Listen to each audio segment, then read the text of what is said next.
حضرت مولانا ابو طالب رحمانی کے ہاتھوں سے رومال دیا گیا ہے۔ اس کے بعد پیکول پنچایت، اس پنچایت کے جو سرپنچ ہے انہیں حضرت کا ہاتھ سے نوازا جا رہا ہے۔ سمجھتا ہوں کہ میری آج تک اس چھوٹے سے بھیجے میں یہ بات سمجھ میں نہیں آئی کہ ہم مولوی لوگ دین کا کام رات میں کیوں کرتے ہیں۔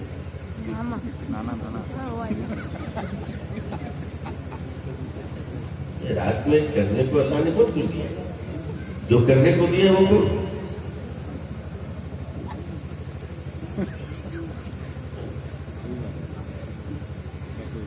دین کا کام دن میں کرو، سب کو دیکھیے پوری پوری رات۔ اب مولانا نے اعلان کیا شیر بنگال، میری اب تک ذاتی طور پہ شیر صاحب سے ملاقات نہیں،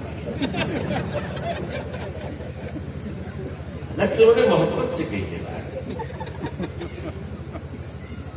لیکن میں کبھی سوچتا ہوں بعض دفعہ ہمارے جلسے کے نقیب حضرات اتنے وسیع القلب ہوتے ہیں ماشاءاللہ کہ وہ میرے بارے میں بولتے ہیں جو خدا کی قسم مجھے بھی معلوم نہیں ہوتی۔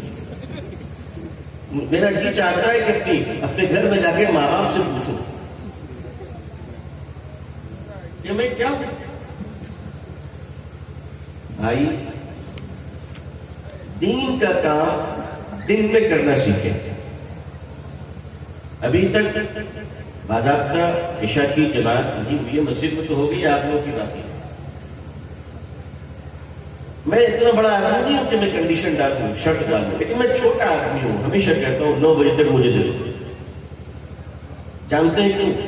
اس لیے کہ آپ لوگ تو بہت مہان آدمی ہیں، آپ کی تہجد بھی نہیں چھوٹتی، میں بہت کمزور ہوں، میری فجر چھوٹنے کا خطرہ ہو جاتا ہے۔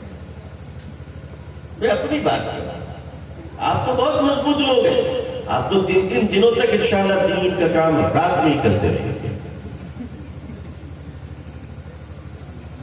عزیزان ملت، یہ جو بارش کا پانی برستا ہے، بارش ہوتی ہے، اس پانی کو میٹھا پانی کہتے ہیں۔ یہ صفت کے اعتبار سے یہ پانی پاک ہے، اس سے وضو بنا لیں تو نماز ہو جائے گی۔ پینے کا مسئلہ میں نہیں کہتا، کیونکہ آج کل پولوشن بہت بڑھ گیا ہے، لیکن پانی پاک ہے اور یہ میٹھا ہے۔ یہی پانی زمین میں جا کر ہمارے پینے کے کام آتے ہیں، اور زمین پر گر کر یہی پانی فصل کے اگانے کے کام آتے ہیں۔ توجہ رکھیے گا کہ میں کس طرف لے جانا چاہ رہا ہوں۔ بارش کا پانی یہ کاشتکاری کے لیے، انسانوں کے کام آنے کے لیے ہے۔ انسان کی کیپیسٹی اللہ نے اس کو حسن تدبیر عطا فرمایا ہے کہ وہ بارش کے پانی کو اسٹور کر لے، ڈیم میں، ندی میں، تالاب میں، کنویں میں، گڈھے میں، کھیتوں میں۔ لیکن اگر اس نے رین واٹر کو اسٹور نہ کیا، اگر ہم نے اور آپ نے، گورنمنٹ نے اگر اس کو مینج نہیں کیا بارش کے پانی کو، تو یہ بارش کا پانی بہہ کر، یہ بارش کا پانی بہہ کر سمندر میں چلا جائے۔ صحیح ہے؟ جاتا ہے کہ نہیں جاتا ہے؟ سمندر کا پانی گرچہ کے بہت ہوتا ہے، گہرا بھی بہت ہوتا ہے۔ قدرت نے اسے ہمارے لیے بڑے کام کا بنایا ہے۔ بحری راستے، دنیا میں سب سے زیادہ کمیونیکیشن اور ٹرانسپورٹیشن کے لیے آسان راستے ہیں بحری راستے۔ جن ملکوں کے پاس سمندر نہیں ہے، آپ ان کے درد کا اندازہ نہیں کر سکتے۔ ذرا کبھی نیپال سے پوچھئے، اتنا خوبصورت ملک ہونے کے باوجود اسے بنگال کے دیگھا پورٹ اور آپ کو اڑیسہ کے پارادیپ پر ڈیپینڈ کرنا پڑتا ہے، کیوں؟ اس کے پاس سمندر نہیں۔ میٹھا پانی جب سمندر میں چلا جاتا ہے تو ہوتا یہ ہے کہ میٹھا پانی سمندر میں گر کر وہ خودکشی کر لیتا ہے اور سارا پانی نمکین ہو جاتا ہے. پھر وہ پانی آپ کے کام کا نہیں ہے، نہ پینے کے کام کا، نہ کاشت کے کام کا، نہ زمین کے کام کا، نہ گھر کے کام کا. تو اللہ تعالیٰ بادلوں سے پانی اتنا برساتے ہیں کہ لوگ اگر اس کا صحیح استعمال کر لیں تو خوشحال ہو جائیں گے انشاءاللہ. یہ جو قحط آتی ہے، سکھاڑ آتا ہے، ڈرائنس آتی ہے، ہیٹ ویو آتی ہے، زمینیں پھٹ جاتی ہیں، تالاب سوکھ جاتے ہیں، اس کا علاج صرف یہ ہے کہ رین واٹر کو اسٹور کرنے کی کیپیسٹی ہم لوگوں کے اندر آ جائے. ہمیں افسوس کی بات ہے کہ ہمارے ملک کی ندیاں کچڑوں سے اور بالوں سے اور گاد سے اور کیچڑ سے بھرتی چلی جا رہی ہے، اور گنگا صفائی کے نام پر 2000 سے کام چل رہا ہے. سب 2000 سے بھارت سرکار کے خزانے صاف ہو گئے مگر گنگا صاف نہیں. گنگا صاف ہے، خدا جانے یہ گنگا بھی کیسے ہے. تو جب بارش کے پانی کو عقل مند لوگ جمع کر لیتے ہیں تو وہ شدید گرمی کے زمانے میں خوشحال رہتے ہیں، محتاج نہیں ہوتے، پریشان نہیں ہوتے. لیکن جو قوم، جو ملک، جو کنٹری، جو مینجمنٹ، جو گورنمنٹ رین واٹر کو اسٹور نہ کرے وہ اپنی رعایا اور اپنی جماعت اور اپنے لوگوں کے لیے مصیبت بڑی کیا کرتی ہے. لوگوں موقع کو استعمال کرنا سیکھو. اللہ نے اس ملک میں ہمیں دین کے کام کرنے کا بڑا موقع عطا فرمایا. کہیں ایسا تو نہیں کہ اس موقع کو ہم نے گنوا دیا. اب گنوانے کا انجام جو ہوتا ہے وہ بڑا خطرناک ہوتا ہے. اگر آدمی نے چانس کو لاس کر دیا ہے، ایک ہے جاب ملنا، ایک ہے ملازمت ملنی، اور دوسرا ہے ڈٹرمنٹ ہو جانا، سسپینڈنگ، نکالا جانا کہ تم دوبارہ نہیں آ سکتے. تو ایسا آدمی خون کے آنسو بھی رو لے، اس پر کوئی رحم نہیں کیا کرتا.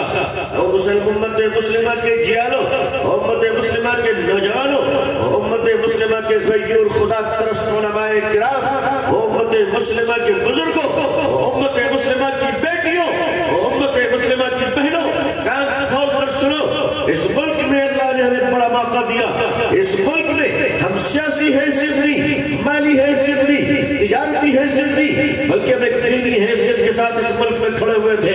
اور اللہ نے عظیم الشان ملک ہمیں بھارت عطا فرمایا، جس کے گرد و پیش میں اگر بنگال کی کھاڑی سے لے کر کشمیر کے چوٹیوں تک چلے جاؤ، کشمیر کنیا کماری سے لے کر منی پور اور راجستھان تک چلے جاؤ، اکابر علماء کی قبر تمہیں مل جائے گی، بزرگان دین کے مقبرے تمہیں مل جائیں گے، مسلمانوں کے قبرستان تمہیں مل جائیں گے، آباد مسجدیں مل جائیں گی. جمعے میں اللہ کی محبت و معرفت سے ڈوبی ہوئی خطابات تمہارے کانوں کو سماعت کو مل جائیں گے. امت مسلمہ کے لوگوں تم یہ نہ بھولو کہ چپے چپے پر مدارس تمہیں مل جائیں گے، جہاں چھوٹے چھوٹے بچے اللہ کے کلام کو اپنے سینوں میں محفوظ رکھنے کی وہ جرأت مختلف ادا کر رہے ہیں کہ خدا کی قسم دنیا کی ساری طاقت کی طاقتیں تمام کتابوں کو تو مٹا سکتی ہے مگر سینوں میں محفوظ قرآن کے حروف کو ختم نہیں کر سکتی. لیکن اس کے باوجود سوالیہ نشان کوشچن مارک کر رہا ہوں.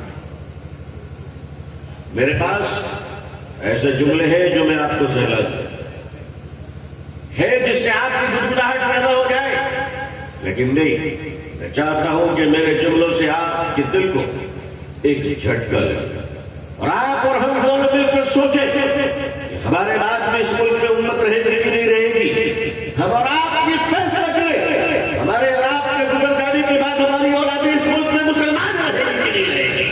مسلمانوں کبھی تم نے سوچا آنے والی نسلوں کے بارے میں؟ وہ مرد قلندر مولانا سید سراج الساجدین صاحب رحمت اللہ علیہ اور وہ ان کے استاذ محترم وقت کے بڑے شعر اڑیسہ، اگر ان کو شعر کہا جائے تو یہ بات چچتی بھی ہے، یہ بات اچھی لگتی بھی ہے، کیونکہ وہ مناظر اسلام حضرت مولانا سید اسماعیل کٹ کے لیے رحمہ. آپ یقین مانیے ہندوستان میں کیا دیکھا نہیں دیکھا وہ تو مجھے نہیں پتا، مگر اڑیسہ نے ایک ایسا استاد اور شاگرد دوبارہ کبھی نہیں دیکھا، دوبارہ کبھی نہیں دیکھا. وہ استاد وہ شاگرد فی سراج الساجدین، تو روحاس چہرہ جبکہ خود عمر کے پرانا سالی میں ہے، بچے جوان ہیں، مگر روتے ہوئے فرما رہے حضرت الاستاذ آپ مجھے مولانا نہ کہا کریں، آپ تو مجھے شاگردی کہا کریں۔ آج تو اگر ایک بار مجھ جیسے ناکارہ کو کوئی حضرت نہ کہے تو ہماری شرمانی کی ایرن ٹوٹ جائے گا۔ یہ کبر خفی، اپنے آپ کو افضل سمجھنا بند کرو، ہم افضل ہیں، استغفر اللہ، بڑے تو صرف اللہ، کون میں بڑے؟ نبی کریم صلی اللہ علیہ وسلم کی دعا، اللہم اجعلنی صبورا واجعلنی شکورا واجعلنی فی عینی صغیرا وفی اعین الناس کبیرا، اے اللہ مجھے صبر کرنے والا بنا، شکر ادا کرنے والا بنا۔ اور کیا فرماتے میرے آقا صلی اللہ علیہ وسلم؟ لوگوں سنو ذرا دل کے کانوں سے، پیارے آقا صلی اللہ علیہ وسلم اللہ سے فرماتے کہ اے اللہ مجھے اپنی نظروں میں چھوٹا بنا دے، دوسروں کی نظروں میں بڑا بنا دے۔ ایک دو لائن میں پہلے ہم لوگ دوسرے ہمارے بھائیوں کو کہا کرتے تھے، لیکن اب ہم اس سے کم نہیں ہیں، ہم لوگ اس سے کم نہیں ہیں۔ ابھی بات چل رہی تھی علماء جلسے کے اشتہار میں چھاپی جا رہی ہے۔ آپ لوگ تو نیک آدمی، میں آپ کے بارے میں نہیں کہتا، آپ لوگ تو شریف آدمی۔ اب آپ بتائیے دولہے کی تصویر چھپ جائے تو نہ جائے، ابو طالب کی تصویر چھپ جائے تو جائے۔ بھائی ہمیں اس پر بھی توجہ دینی ہے کہ غیر ضروری، میں اس پر حرام حلال کے فتوے میں پھنسنا نہیں چاہتا ہوں، یہ سب چکر میں پھنس کے بہت برا حال ہے۔ جو پھنسا اس سے پوچھیے کیا حال ہے، کیونکہ آج کل چائنیز فتوے چلنے شروع ہوئے، use and through, one time ایک بار فتوے کی گولی مارا تو بیچارہ اٹھ نہیں پایا، علامہ اقبال سے لے کر ابھی تک بچایا۔ تو رضاکارانہ طور پر مجھے جہاں معلوم ہوتا ہے وہاں میں گزارش کرتا ہوں کہ میں ایسا مت کرو، مجھ پر بھی ظلم مت کرو، خود پر بھی ظلم مت کرو، اصلاح کی مجلس کو اصلاحی رہنے دو، گرچہ کہ میں خود اصلاح کا محتاج ہوں، لیکن آپ سے جو بات میں کھل کر آجائز کرنا چاہتا ہوں واضح لفظوں میں، شاید جانتے ہیں ایسی باتیں آپ سے کیوں کہہ جاتا ہوں؟ اس لیے کہہ جاتا ہوں پتہ نہیں میرے بعد کوئی دیوانہ اس لفظ و لہجے میں آپ سے بات کر سکے یا نہیں کر سکے۔ یہ جنون مجھے ہے، یہ دیوانگی مجھے ہے، کیونکہ میں دیکھ رہا ہوں کہ آنے والے 20-30 سالوں کے بعد ہماری نسلوں کے لیے ایک مسئلہ کھڑا ہونے والا ہے۔ ابھی لوگ نہیں سمجھ پاتے، میں عوام سے لے کر اکابرین تک کو آگاہ کر رہا ہوں کہ دیکھیں مسائل کھڑے، اور ابھی سے جو بیج بویا جا رہا ہے یہ درخت جب تناور ہوگا اس وقت آپ اس سے ٹکرا نہیں پائیں گے، آپ ٹکرا نہیں پائیں گے۔ ابھی NEP آ چکا ہے، نیو ایجوکیشن پالیسی، آپ لوگ جانتے ہوں، آپ لوگوں نے پڑھا ہوگا، میں بھی ایک اس کا طالب علم ہوں، میں نے 400 سے زیادہ صفحات ہیں، میں نے ایک حرف پڑھے ہیں اس کو، مسلم مسلح بورڈ کی میٹنگ میں اس پر ڈسکشن کی ہے ہم نے، لوگوں کو آگاہ کیا کہ مجھے پتہ نہیں اس کو کتنا سیریس لیا جائے گا، مجھے پتہ نہیں، کیونکہ ہمارے لوگوں کو سیریس لینے کی عادت نہیں۔ اس نیو ایجوکیشن پالیسی میں آپ کو کوئی مدرسہ بند کرنے نہیں کہے گا، اگر وہ امپلیمنٹ ہو گئی تو خود بخود آپ کی روح جائے گی، پھر آپ مدرسے کی طرف متوجہ بھی نہیں ہو پائیں گے، بس اسٹیج پر ہاتھ ہلاتے رہے، تقریر کرتے رہے، ہماری سنتا کون ہے؟ بھائی آج گورنمنٹ آپ کو سنتی کا، آپ 20-20 لاکھ لوگوں کو جمع کر لو، آپ کی کوئی سننے والا نہیں، آپ اتنے ویٹ لیس کیوں ہو گئے؟ سوچنے والی بات ہے، ہم اتنے بے وزن کیوں ہو گئے؟ دیکھیے مجھ سے لوگ اختلاف کر لیں، میں آپ سے اختلاف کروں، مگر پوری امت کو مجبوری طور پر یہ سوچنا پڑے گا کہ ہم ویٹ لیس کیوں ہو گئے۔ آنے والی جو نسلیں ہماری کھڑی ہوگی اگر نیو ایجوکیشن پالیسی کی یہ ہڈن ایجنڈا، حالانکہ گورنمنٹ اپنے طور پر اچھا کر رہی ہے، وہ چاہ رہی کہ بھائی ظاہر سی بات ہے ان کو آپ کے دھارمک شکشا، ریلیجیس ایجوکیشن اور مذہبی تعلیم سے کیا لینا دینا ہے؟ مذہبی تعلیم سے کیا لینا دینا ہے؟ بھائی وہ تو یہ بھی نہیں چاہتے کہ آپ کی بیٹیاں سر پہ حجاب رکھیں، بولو ہے کہ نہیں؟ حجاب کے مسئلے میں بھی چوک ہوئی ہم لوگوں سے، ہم نے اسے امیڈیٹلی آرٹیکل 29 آرٹیکل 25 کہہ دیا، جبکہ ہمیں یہ کہنا چاہیے کہ I don't know anything any article, میں کسی آرٹیکل کو نہیں جانتا، یہ ہمارا مذہبی فریضہ ہے، ہم اسے ہر حال میں ہمیں یہ کہنا چاہیے۔ میں نے ایک بار کہا تھا مسلم لا بورڈ کے اجلاس میں کہ اگر حکومت کسی موقع پر ہم سے کہے گی کہ تمہیں وضو بنانے کی اجازت ہے، مسواک کرنے کی اجازت نہیں ہے، تو خدا کی قسم نہ ہم وضو چھوڑیں گے نہ مسواک کریں گے۔ بات کمپرومائز نہیں ہے، بات اپنی ریلیجیس آئیڈینٹی کے ساتھ کمپرومائز نہیں ہے۔ حجاب سمویدھان کیا کہتا ہے؟ سمویدھان سلاخوں میں بھارت کا کنسٹیٹیوشن ہم جانتے ہیں کافی فلیکسیبل اور بڑا اچھا ہے، ہم جانتے ہیں بھیم راؤ امبیڈکر جی کا شکریہ ادا کرتے ہیں، لیکن عزیزان ملت یاد رکھ لیجیے، اگر کورٹ عدالت اور یہ ملک کہتے ہیں کہ تمہاری بیٹیوں کو سر میں چادر اوڑھنے کی اجازت نہیں ہے، تب آپ کیا کرو گے؟ مانو گے یا اپنی بیٹیوں کو پردہ دو گے؟ اسلام سے کہتا ہے پردہ کرو، تب آپ سوچ، ہم وہاں کیوں نہیں سوچتے؟ سوچنے کی ضرورت وہاں ہے۔ اگر کمپیریٹو کی بات کرتے ہیں، اگر سہولتوں کی بات کرتے ہیں، فنڈامنٹل رائٹس کی بات کرتے ہیں، تو میں ڈیو ٹو ریسپیکٹ بہت ہی ادب کے ساتھ، احترام کے ساتھ اپنے بھارت کے کروڑوں ہندو بھائیوں کے سامنے بہت ہی عزت کے ساتھ کہنا چاہوں گا، کیونکہ دیش واشی اور دیش کے کروڑوں ہندو بھائی ہمارے دھڑکتے دل ہیں، ہمارے بھائی ہیں، ہمارا قصور ہے، ہم نے ان کو اسلام اپنے کریکٹر سے نہیں بتایا جس کی وجہ سے وہ ہم سے نفرت کرتے ہیں، لیکن میں جانتا ہوں کہ نفرت کرنے والے مٹھی بھر لوگ ہیں، محبت کرنے والے کروڑوں لوگ آئیں گے۔ میں آپ کے ذریعے سے دیش کے ان مہاپروش، نرم دل، انصاف پسند، شانتی پوروک، امن پسند، پیسفل ہندو بھائی اور بہنوں سے کہنا چاہتا ہوں کہ آج ہماری بیٹیاں سر پہ اگر حجاب ہوتی ہیں تو اسے ایک ایشو بنایا جاتا ہے، اسے ٹیلی ویژن کے ڈیبیٹ کی ٹاپک بنائی جاتی ہے، اسے کورٹ میں چیلنج کیا جاتا ہے، آئی ایم رائٹ، اور پوچھا جاتا ہے کہ تمہاری بیٹیاں سر پہ کپڑا کیوں ہوتی ہے۔ میں اس کروڑوں انصاف پسند ہندو بھائیوں سے پوچھنا چاہتا ہوں، اگر بھارت میں ناگا سادھو کو ننگے گھومنے کی اجازت ہے تو ہماری بیٹیوں کو چادر اوڑھنے کی اجازت کیوں نہیں ہے؟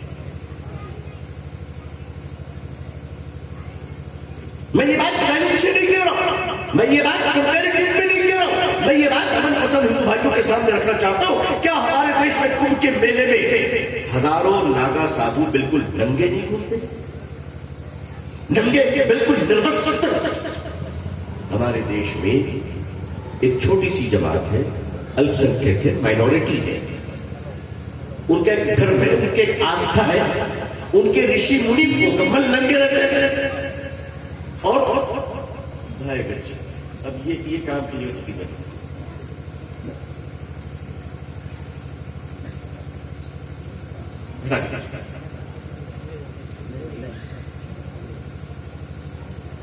موضوع کی سنجیدگی ضرور ہوتی ہے۔ ہمارے اس ملک میں ہمارے کچھ بھائی ہیں جن کا اپنا ایک دھرم ہے، ان کا آستھا ہے، میں ان کا سمان کرتا ہوں، ہمیں کرنا چاہیے۔ ان کے یہاں ان کے رشی منی مکمل ننگے رہتے ہیں اور آگے پیچھے ان کی عورتیں رہتی ہیں، سچائی ہے، میں اس کا کوئی مذاق نہ اڑاتا، بھائی ان کی آستھا ہے، لیکن میں پوچھتا ہوں اگر آپ کو ننگے رہنے کی اجازت ہے تو ہمارے کپڑا پہننے میں دنیا کو تکلیف کیوں ہے؟ میری صحیح اور زیادہ میں کچھ نہیں کہتا، یہ میٹر اٹھایا گیا، جانتے کیوں؟ اس کے بعد کچھ اور اٹھایا جائے گا، لائن لگی ہوئی آپ کی سمسیاؤں، اب کہاں کہاں لڑیے گا، یا کہاں کہاں ہماری جماعتیں، ملی ادارے اور بورڈ کہاں کہاں لڑیں گے؟ اب تو وہ اکابرین بھی دنیا سے اٹھتے چلے جا رہے ہیں جو حیات میں اللہ ان کو صحت کے ساتھ برکتیں عطا فرمائے، اب تو وہ فکریں بھی دنیا سے چلی جا رہی ہیں، وہ فکر مجھے یاد ہے ایک مسئلے پہ جب ٹرپل طلاق کے کیسز چل رہے تھے سپریم کورٹ میں رات میں فون سوئچ آف نہیں کرتا تھا، کیوں جانتے ہیں؟ اللہ جنت نصیب فرمائے، میں اپنے دوستوں سے بھی عرض کروں یہ رات آج حضرت مولانا سید محمد ولی رحمانی صاحب رحمۃ اللہ علیہ کے فون کبھی کبھی 2 بجے 2:30 بجے رات میں آ جایا کرتے تھے، ان کی شفقت بھی مجھے کرتے تھے. تو میں پوچھتا تھا کہ حضرت آپ آرام نہیں کیے؟ تو جواب سن لیجیے. فرمایا ولی رحمانی تو اب قبر میں جانے کی تیاری کر رہا ہے، زندگی جو بچی ہے وہ امت کے لیے کچھ کر دو، اب سونے کی تمنا نہیں ہے. ایک مرتبہ حضرت نے مجھے 2:15 رات میں فون کیا اور ایک خبر حضرت نے دی کہ ایسا ہوا، اس کو فوراً کنٹرول کرو. رات کے 2:15 آگاہ کرتے تھے. اب وہ بڑے قائل بھائی، اب وہ بڑے قائل. میں یہ اڑیسہ آیا کرتا تھا تو مجھے ایسا لگتا تھا کہ میں کھیلنے اور کودنے آیا ہوں، کیونکہ میرے بڑے سر پہ حضرت مولانا سید سراج الساجدین صاحب رحمۃ اللہ علیہ کا ہاتھ ہوا کرتا تھا. وہ شفقتیں ملی ہے، لیکن میں مایوس نہیں ہوں. اللہ سے دعا کیجیے کہ بڑوں نے جو بھروسہ کیا ہے اللہ مجھے نیکی کے ساتھ، خیر کے ساتھ اس بھروسے کو مکمل کرنے کی توفیق عطا فرمائے. آمین. اللہ کی رحمت سے میں مایوس نہیں. میری تنہائی کی دعا یہ ہوتی ہے اللہ کے سامنے، اللہ کی توفیق سے کہ اللہ تیری صفت عطا ہے، میری فطرت خطا ہے، تو مجھے معاف کر، تو مجھے معاف کر. لیکن آپ غور فرمائیے کہ آنے والے سالوں میں ہماری نسلوں کا کیا ہوگا. ایجوکیشن پالیسی کے ذریعے ہندوستان کو فن لینڈ بنانے کی کوشش کی جا رہی ہے. بلکہ میں کرتا ہوں، اچھی بات ہے، بری بات نہیں ہے. سنگاپور سے اچھی ایجوکیشن لانے کی کوشش کی جا رہی ہے. دنیا میں سب سے اچھی ایجوکیشن سسٹم اس وقت فن لینڈ کا مانا جاتا ہے. میتھ میں اور کامرس میں سنگاپور کو مانا جاتا ہے. سائنس اور ٹیکنالوجی میں ویسٹرن کو مانا جاتا ہے، یورپ کو. ہندوستان چاہتا ہے کہ ہم سب کا مجموعہ بنے اور ہماری ایجوکیشن پالیسی دنیا میں سب سے اچھی ہو. میں بالکل ساتھ دیتا ہوں، ہم مسلمان اس کے ساتھ ہیں. لیکن میں آپ سے پوچھنا چاہتا ہوں، ہماری اولادیں آج بھی ڈاکٹر بن رہی ہے، کل بھی بنے گی انشاءاللہ. وہ آج بھی لائر بن رہی ہے، کل بھی بنے گی انشاءاللہ. ہم تو چاہتے ہی ہیں کہ ہمارے بھارت کا ایک ایک بچہ اے پی جے عبد الکلام بن جائے، کیپٹن ویر عبد الحمید بن جائے، اشفاق اللہ خان بن جائے. میں نے ایک بار نہیں کئی بار کہا تھا اور آج پھر کہہ رہا ہوں کہ خدا نہ کرے کہ ہمارے بھارت پر کسی دشمن کی نظر لگے. خدا نہ کرے کہ کوئی دشمن ہمارے بھارت پر اٹیک کرے. لیکن اگر کسی دشمن نے یہ غلطی کی اور ہماری فوج نے، ہماری گورنمنٹ نے اگر ہمیں آغاز کیا کہ آؤ بھارت کی رکشا کے لیے، تو خدا کی قسم شاملی کا میدان تم نے تاریخ میں دیکھا ہوگا، پلاشی کا میدان تم نے تاریخ میں دیکھا ہوگا. لیکن اگر بھارت کی آبرو کی حفاظت کے لیے ہمیں آغاز کیا گیا تو ہم مدرسوں سے اپنے چھوٹے چھوٹے بچوں کو سر پہ کفن پہنا کر بارڈروں پہ پہنچا رکھے. یہ جذبہ کوئی نیا نہیں ہمارا، یہ پرانی تاریخ ہے ہماری. لیکن آپ اس چیلنج کا مقابلہ کیسے کریں گے؟ آپ کے سامنے وقت ہے. میری قوم کے لوگوں، ہر انسان کے پاس وقت ہے، کیونکہ زندگی کا کوئی ٹھکانا نہیں. میں وقت کم کہتا ہوں تو اس کا مطلب نہیں کہ مایوس ہو جائے. نہیں، وقت کم کا مطلب یہ ہے پتہ نہیں کب جانا پڑے، اللہ جانے کب کس کا بلاوا آ جائے. اس کورونا کے زمانے میں 2019 سے لے کر کورونا پینڈیمک تو 2020 میں آیا، لیکن 2019 سے لے کر 2021 کے اخیر تک ہم نے تقریباً 2500 اپنے بزرگوں کو کھو دیا ہے. تقریباً 2500، وہ بھی ایگزیکٹ فگر نہیں، زیادہ ہی ہوگا، کیونکہ جو مشہور نہیں تھے بھائی وہ بھی تو ہمارے بزرگ تھے. ہم تو مشہور ناموں پر بات کر رہے ہیں. یہ محتاط اندازہ حضرت مولانا مفتی تقی عثمانی صاحب دامت برکاتہ، حضرت کی بھی عمر 80 کے قریب ہو گئی ہے. ذرا پورے مجمع میں دعا کر دیے کہ اللہ تعالیٰ حضرت مفتی تقی عثمانی صاحب دامت برکاتہ کو صحت عافیت خیر کے ساتھ لمبی عمر عطا فرمائے. آمین. یہ بھی چراغ شہر ہے ہمارے گھر، بہت بڑی شخصیت ہے، بہت بڑی شخصیت. اپنے لوگوں کی قدر کرنا ہم سیکھیں. ہمارے پاس وقت کم ہے، آخر ہم اپنی پوزیشن کو کلیئر کیسے کریں اس ملک میں. دیکھیے، کبھی بھی آدمی کے سرٹیفکیٹ کو بعد میں دیکھتا ہے، آدمی کے ڈگری کو بعد میں دیکھتا ہے. سب سے پہلے آدمی کی چال دیکھتا ہے، کیریکٹر دیکھتا ہے، کردار دیکھتا ہے، اور کردار کی بنیاد پر فیصلے ہوتے ہیں. صلاحیت قابل قدر ہے، قابل قدر ہے، علمی صلاحیت، لیاقت، ہر قسم کی جو صلاحیت ہے وہ قابل احترام ہے. لیکن اگر صلاحیتیں بے کردار ہو تو وہ مبغوض ہوا کرتا. صلاحیتیں اگر کیریکٹر لیس کوالٹی ہو, آدمی کے اندر ٹیلنٹ تو ہے مگر کیریکٹر نہیں ہے, تو ایسا انسان اپنے کیریکٹر نہ ہونے کی وجہ سے اپنے ٹیلنٹ کو, اپنی صلاحیت کو استعمال نہیں کر پائے گا. صلاحیت کو استعمال کرنے کے لیے بہت ضروری ہے کہ ہمارے اندر کردار ہو, کیریکٹر ہو. دو باتیں عرض کر رہا ہوں, ذرا توجہ فرمائیے. اس ملک میں ظاہر سی بات ہے کہ مسلمان آج کوئی نئے نہیں, الحمدللہ کئی 100 سال پرانے. راجہ بھوج کا واقعہ, میں جب مدھیہ پردیش کے اندور میں گیا تھا تو لوگوں نے بتایا یہی بھوج کا علاقہ ہے جہاں سے راجہ بھوج تشریف لے گئے تھے ایمان لانے کے لیے. اور ان سے پہلے بھی لوگ کہتے ہیں وہ تو صحابی بن گئے, لیکن یہ صحابی نہیں بن سکے, لیکن البتہ ایمان لیا اور تابعین سے شامل ہے. ان پر بڑی تاریخی کتابیں رکھی ہوئی ہیں اندور کی لائبریری میں. تو ہندوستان میں اسلام سینکڑوں سالوں سے ہے, لیکن اس سینکڑوں سالوں میں میں اپنی طرف سے ایک اقبال جرم کرنا چاہتا ہوں. آپ درد دل حضرات میں آپ میرے اس لفظ کو محسوس کریں کہ اعتراف جرم ہمارا یہ ہے کہ ان سینکڑوں سالوں میں ہم اس ملک کے کثیر باشندگان پر مسلمان ہونے کی حیثیت سے اسلام کا کوئی اثر چھوڑ نہیں سکے.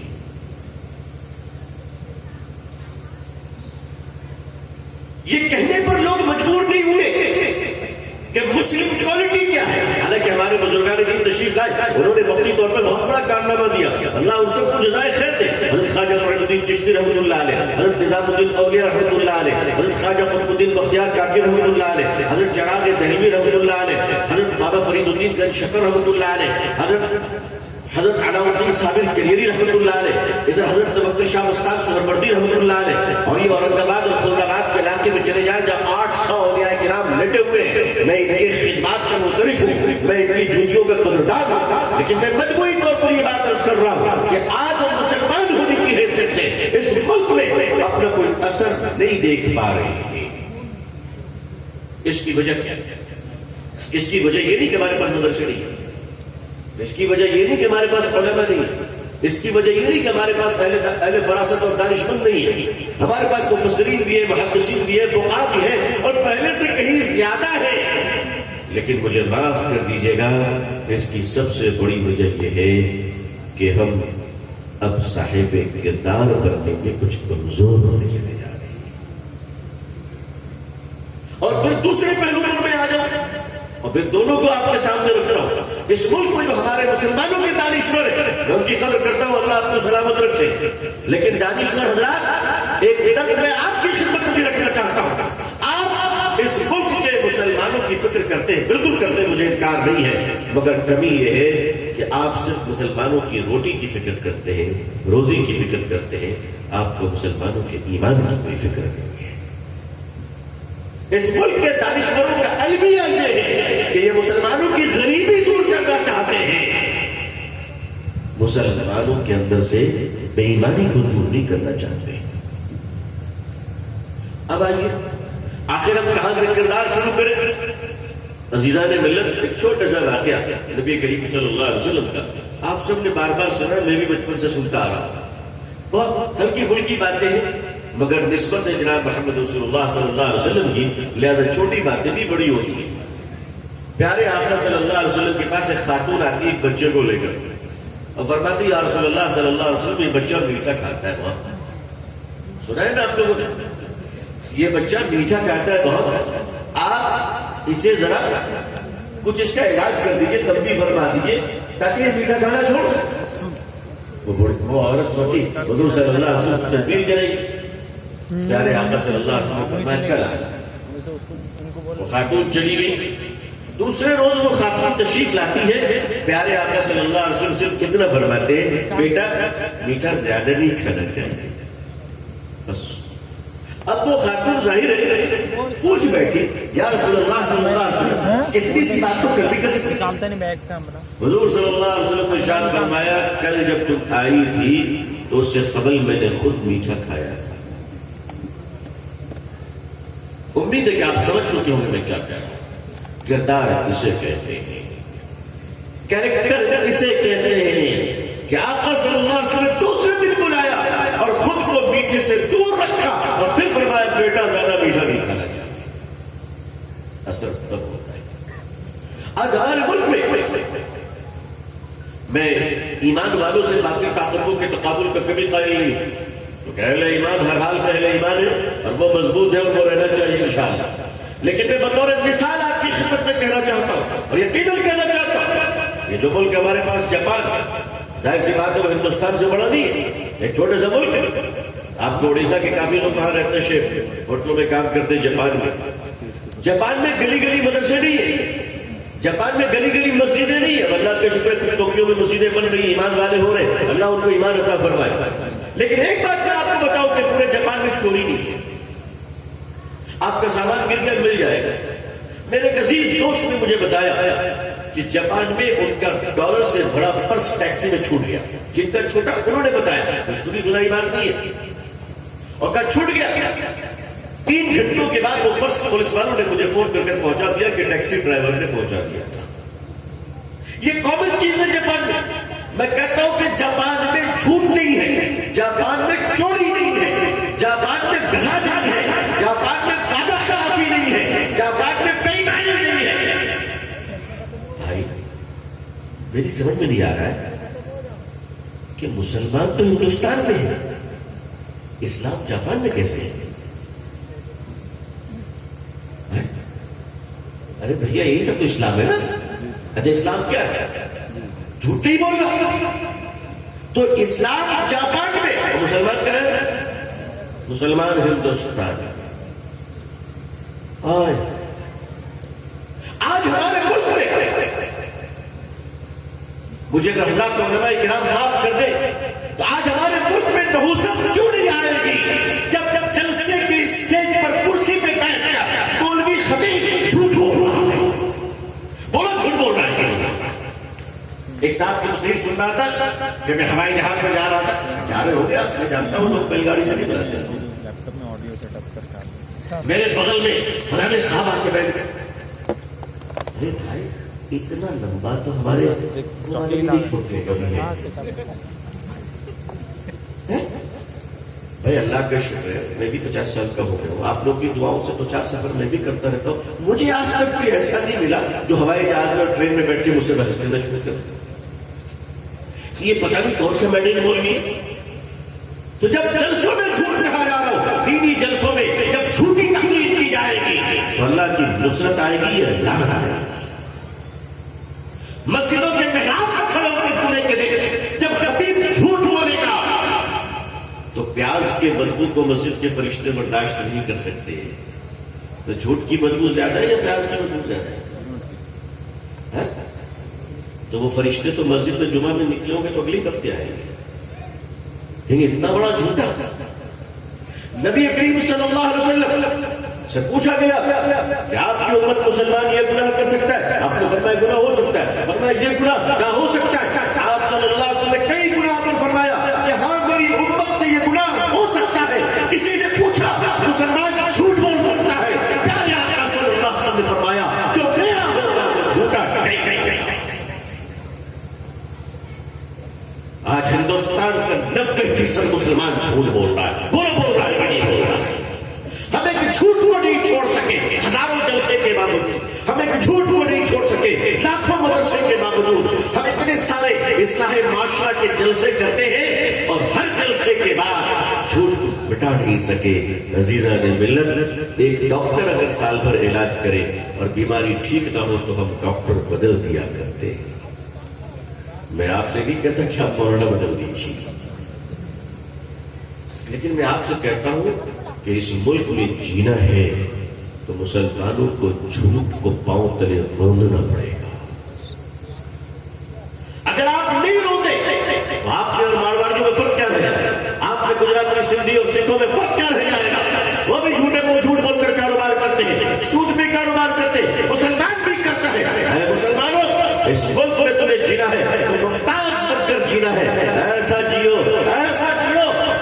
تمہاری زبان پر لوگوں کو بھروسہ ہو کہ اگر مسلمان نے قتل کیا ہے تو یہ ضرور پورا کرے گا۔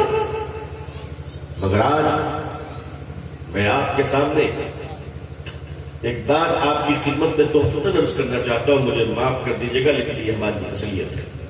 میرے دوستو، اگر کوئی قرضہ مانگے نا کہ مجھے 10,000 روپے قرضہ دو، اللہ نے آپ کو دیا، مدد کرو، میں منع نہیں کرتا، لیکن ایک بات بولو، داڑھی، ٹوپی، امامہ، پگڑی، جیکٹ، شیروانی، نماز کا نشان، تسبیح، دینداری، تقویٰ، تہجد دیکھ کر قرض کرتے ہیں، پتہ نہیں کب بدلے جائے گا، اندر کا شیطان کب باہر آئے گا۔ قرض دینا ہو تو یہ دیکھ کر دینا کہ وصولنے کی طاقت ہے، تب دینا، کیونکہ تمہارے دینے کے بعد تمہارا نمبر بلاک کر دے گا، نمبر 1۔ نمبر 2، مسجد میں ملے گا تو تم سے زیادہ تیز نظر سے خود دیکھے گا، ایسا دیکھے گا تم خود بھاگو گے کہ بھائی میں نے کیا قصور کر دیا، ان کو قرضہ دے کر کیا قصور کر دیا۔ چپل کھس جائے گی۔ اس دور میں وہ مسلمان اللہ کا نیک بندہ ہے جو قرض نہیں لیتا ہے، اور لیتا ہے تو وقت سے پہلے جا کر واپس کر دیتا ہے، اور اگر کسی مجبوری کے بنا پر واپس نہ کر سکا تو وقت سے پہلے جا کے اس کے سامنے نرم زبان میں معافی مانگ کر اس سے وقت بڑھوا دے گا۔ لیکن آج سیمنٹڈ ایمان پھر بھی کہتے ہیں ہندوستان میں مسلمانوں سے نفرتیں کیوں کی جا رہی ہے، بھارت میں مسلمانوں سے نفرت نہیں ہے، مسلمانوں کے لچھن سے نفرت ہے، مسلمانوں کے جھوٹ سے نفرت ہے، مسلمانوں کے بیک بینکر سے نفرت ہے، مسلمانوں کی بے ایمانی سے نفرت ہے۔ مسلمانوں، یہ ملک سسک رہا ہے، قیامت کے دن خدا اگر تم سے پوچھ لیں کہ تمہارے لوگ پڑوسی میں رہنے والے 3 کروڑ خدا کو ماننے لگے، تم ایک خدا کا تعارف نہیں کرا سکے، تم اللہ کا کیا جواب دو گے؟ کینیڈا میں ایک چرچ کے بڑے فادر جو کمپیریٹو آف ریلیجن کی اسٹڈی کر رہے تھے، ادیان مذاہب کا تقابلی مطالعہ کر رہے تھے، کسی نے ان کو قرآن دیا، بڑا اچھا لگا پڑھنے میں، انہوں نے کہا کہ اسلام کی اور کتابیں پڑھنی چاہیے، لیکن ان کے پاس پیسہ نہیں تھا، خودداری تھی، کسی سے مانگنا نہیں چاہتے، خودداری بھی ہونی چاہیے، چندہ اچھی چیز ہے، ضرورت پر ہونی چاہیے، مگر چندے کو مستقل عادت بھی نہیں بنانی چاہیے کہ چندے کے بغیر جی نہ سکے ہم۔ چندہ ضرورت تو ٹھیک ہے، دھندا نہیں بننا چاہیے۔ صاف صاف کہتا چلا جا رہا ہوں، اب اس چرچ کے فادر نے اسلام کی کتابیں خریدنے کے لیے اپنی کار بیچی۔ فورن کنٹریز میں، ویسٹرن کنٹریز میں اپنی گاڑی بیچنا بہت بڑی بات ہوتی ہے، کیونکہ وہ سواری کے لیے وہاں پبلک ٹرانسپورٹ زیادہ نہیں ہوتے۔ کار بیچ لی، اسلام کی کتابیں خرید لی، اللہ نے ہدایت دی، ایمان لیا۔ یہ میں بات عرض کر رہا ہوں 81-82 1980 سے 82 کے اندر کی بات ہے۔ وہ ایمان لے آئے اور اللہ نے بھی حج کی توفیق دی۔ اس وقت تک ان کے پاس پیسے آ گئے تھے ماشاءاللہ، تو انہوں نے پروگرام یہ بنایا کہ حج کر کر مکہ المکرمہ سے، مدینے سے واپسی کینیڈا نہیں، انڈیا آئیں گے، اور انڈیا سے مسلمان اور علماء اور مدارس سے ملتے ہوئے تب ہم واپس جائیں گے۔ پانی کے جہاز کا زمانہ تھا، بامبے اترے، بامبے کے مسلمانوں نے ان کا استقبال کیا، ظاہر سی بات ہے، نو مسلم، ہم لوگ تو نو مسلم کو اتنا سر پہ بٹھا لیتے ہیں کہ اللہ بھلا کرے، بھکاری بنا نہیں چھوڑتے، بالکل آپ باہر بنا دیتے، ایسا مت کرو بھائی۔ اب وہ جو اترے ان کا بڑا استقبال کیا گیا، پروگرام رکھا گیا، بمبئی کے بڑے بڑے مالدار سیٹ بیٹھے، تو جو نو مسلم بھائی تھے ہمارے، ان کو جب تقریر کے لیے کھڑا کیا گیا تو انہوں نے اللہ اکبر، کیا اللہ جواب جملے ارشاد فرمائے، چند جملوں میں اپنی پوری تقریر ختم کر دی۔ انہوں نے کھڑے ہو کر کہا، ہندوستانی مسلمانوں، تم میں اور مجھ میں فرق یہ ہے کہ میں نے کار بیچ کر ایمان خریدا ہے، تم نے ایمان بیچ کر کار خرید ہے۔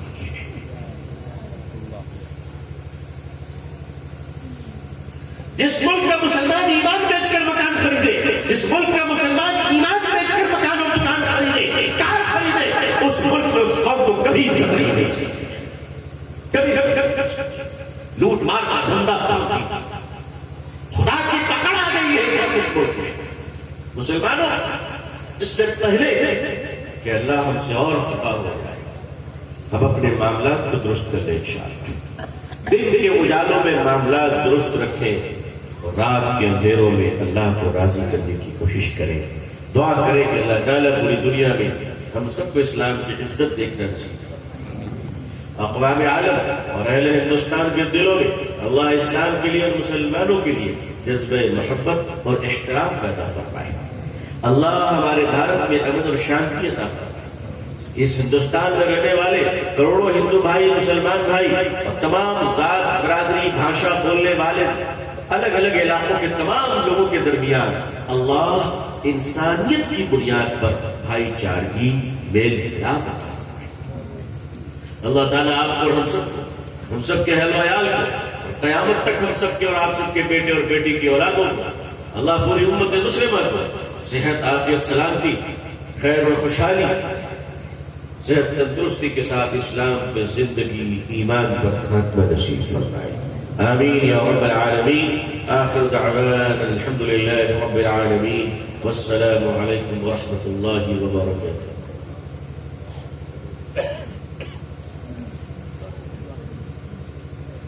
اللهم آمين. الحمد لله رب العالمين. اللهم صل على سيدنا آله وأصحابه وأزواجه وأولاده وأحفاده أجمعين. ربنا آتنا في الدنيا حسنة وفي الآخرة حسنة وقنا عذاب النار.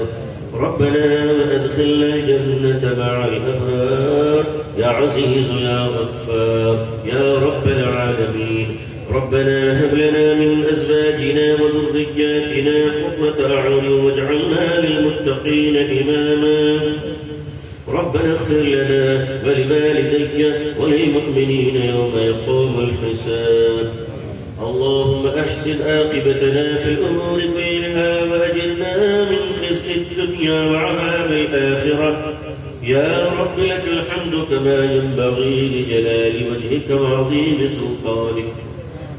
اللهم إنا نسألك الصحة والعفة والأمانة وحسن الخلق والرداء بالقدر. اللهم إنا نسألك من خير ما سألك منه نبيك محمد صلى الله عليه وسلم ونعوذ بك من شر ما استعاذ منه نبيك محمد صلى الله عليه وسلم وأنت المستعان وعليك البلاغ ولا حول ولا قوة إلا بالله. ربنا تقبل منا إنك أنت السميع العليم.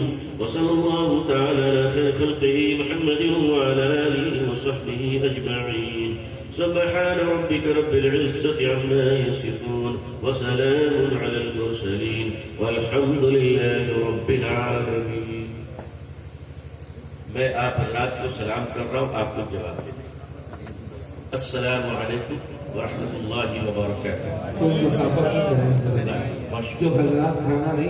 نئے نعت اور مشاعرے کے لیے ایم جے میڈیا نیو کو سبسکرائب کریں اور اس بیل آئیکن کو دبائیں تاکہ ویڈیوز دیکھ سکیں آپ سب سے پہلے.